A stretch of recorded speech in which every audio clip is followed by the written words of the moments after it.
When removing a one-control level-up controller, first, we remove the auto-level touchpad harness, and then the rear sensor harness.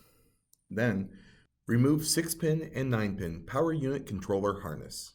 All that is left now is to remove our CAN bus wires, or, in the case of this controller, our second CAN bus port has a terminating resistor.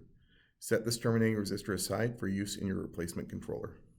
With the harnesses removed, we can now remove the LCD level-up controller. Note the placement of this controller on the roof of the storage compartment. Remove the 4 to 6 screws slowly to prevent stripping out the mounting holes. After removing the old controller, place the new controller in the same location in the front storage compartment as the last one.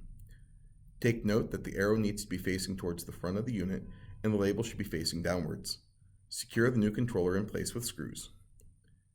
Ensure that it is held firmly, but do not tighten down so much that you crack the mounting holes. The controller should have zero play when secured properly. Now that the controller is secured, we can begin reinstalling the harnesses. Start with your terminating resistor and CAN bus wires. Then, place your auto-level touchpad harness. Next, insert the rear sensor harness.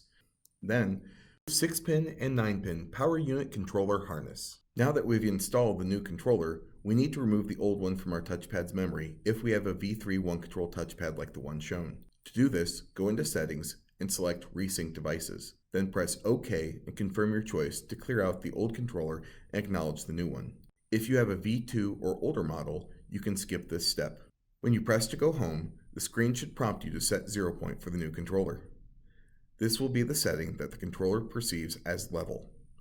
To do this, first manually level the coach with the direction pad on the right. You can press the plus sign to extend the front, rear, left, and right, or press the minus sign to retract them. Once the unit is level, press Enter to store the orientation in the controller's memory. The system will then do a stability check. Do not move around inside the unit at this time. Once it is done with the stability check, it will say 0 point set successfully.